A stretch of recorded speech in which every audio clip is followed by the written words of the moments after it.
You get a little worried about, thrusting your child into the spotlight like that and into an industry that really is an industry. People are worried. Exactly. I think it makes you more cautious versus to push away, because it doesn't keep me away from the industry because of the parent that I am. We're positive. We have a great time. My boys love what they do. But I truly believe that we're so used to hearing all the negative stories. Those are the ones that stick in our head. Right, but there are positive stories, is what you're saying. Oh, so many. The parents that I know, I don't know a single stage mom. Let me start off by saying that. The parents that I know, we have a good time. They encourage their children. We know how to keep it fun. I encourage in my book for parents to keep it a positive experience, because great things come from the industry. So you have two boys. Yes. How old are they now? They're 8 and 6. They're 8 and 6, and they've been in a laundry list of productions. They were in Grown Ups 2 movies, like The Millers. They were in New Girl. These are huge movie sets. And in your book, you say one of the misconceptions that parents have is there's so many people around that your kids are fine, right? You can walk off, maybe go get a cup of coffee, and that's Absolutely. not true. I believe that the parents feel a false sense of security because there are so many people. What could happen? Right. And the number one thing I tell parents, because I talk to all of them on the set, is just follow the child labor law that states a parent should be everywhere the child is, within sight or sound, always. And if you do that, you will avoid injuries. You would avoid them being around people whom they don't know if you're right there with them. We were talking earlier, and we were saying, your kids are working, they're getting great jobs, but at the same time, for people who want to bring their kids into Hollywood, it's a full-time job for parents, right? Absolutely. You have to, it starts with the parents, and that's what I always say. From the drive to the commitment to always update their information, auditions, callbacks, and even on set.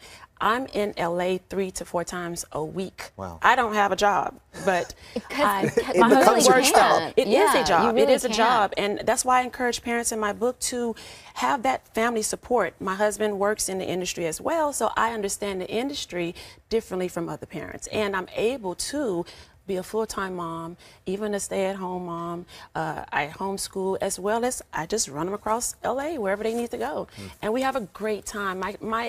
The number one thing I want parents to understand is that it's fun.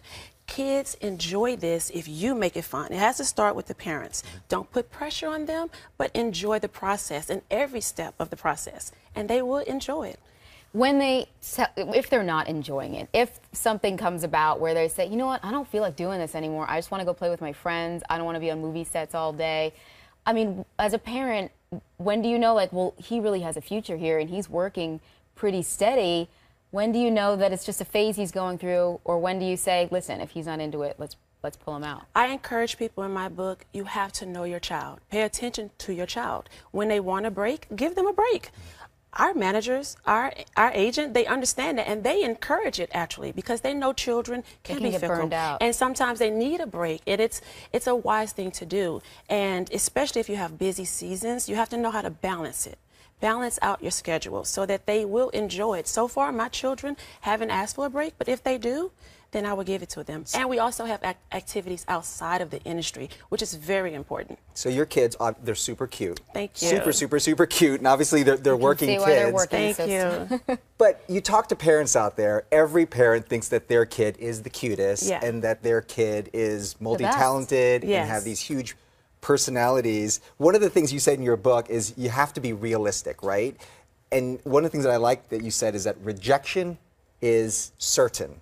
Rejection is certain in this industry. And disappointments are guaranteed. Oh, yes, they are. But for me, my children are younger, so older kids do understand more, but I try to encourage the parents, they're watching your response. Right. Not necessarily, the kids are going to pick up what the parents are doing. So if you don't necessarily tell them they didn't get the job, they most likely will forget, you know, because it's just an audition. An audition, a callback, working on set. When they're younger, they don't understand the difference just yet. Right. So don't distinguish that for them. Right. Keep it fun. Everything is fun. It's a play date. It's one big happy party for us. What is the biggest danger, though, facing kids on Hollywood sets?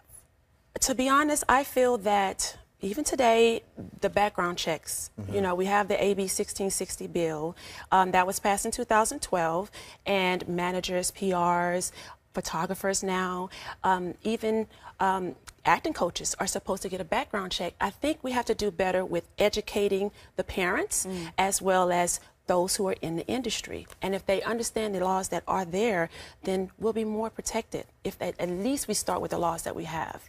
All right, Jackie Elam, her book, Cover Your Child in the Entertainment Industry. Thank you. Thank you so much. I was most surprised that managers take 10 to 15%.